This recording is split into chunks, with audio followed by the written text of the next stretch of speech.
বরিশালের বাবুগঞ্জ উপজেলায় প্রতিহিংসার শিকার হয়ে প্রাণ হারিয়েছেন ছাত্রদল নেতা রবিউল ইসলাম। জন্মদিনের কেক কাটাকে কেন্দ্র করে ছাত্রদলের দুই গ্রুপের সংঘর্ষে নিহত হয় রবিউল। স্বজনদের দাবি, এটি একটি পরিকল্পিতভাবে হত্যা। তারা এই ঘটনার সুষ্ঠু তদন্ত ও দোষীদের দৃষ্টান্তমূলক শাস্তি দাবি করেছেন। পুলিশ বলেছে, ঘটনার তদন্ত প্রক্রিয়াধীন, দোষীদের ছাড় দেওয়া হবে না। বরিশাল থেকে মোহাম্মদ শুভ হাওলাদারের ক্যামেরায় Saifur Rahman মিরনের তথ্যচিত্রে desk report.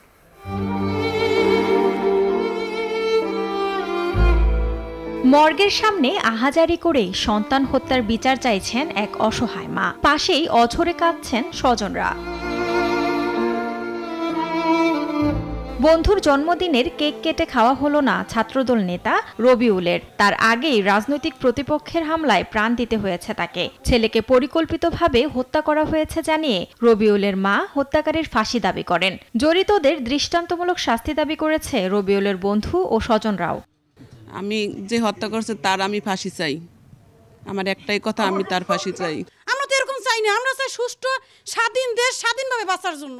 Union ছাত্রদলের এই নেতার দাবি, তার জন্মদিনের কেক কাটা অনুষ্ঠানের সময় প্রতিপক্ষ অস্ত্রশস্ত্র নিয়ে তাদের উপর হামলা চালালে রবিউল নিহত হয়। মামুন একটা ইউনিয়নের সেক্রেটারি, সে থাকা অবস্থায় এরকম একটা হত্যাকাণ্ড হয় না।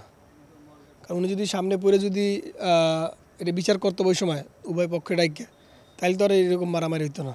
বিষয়টি তদন্ত করে দোষীদের বিরুদ্ধে ব্যবস্থা নেওয়ার কথা জানায় পুলিশ।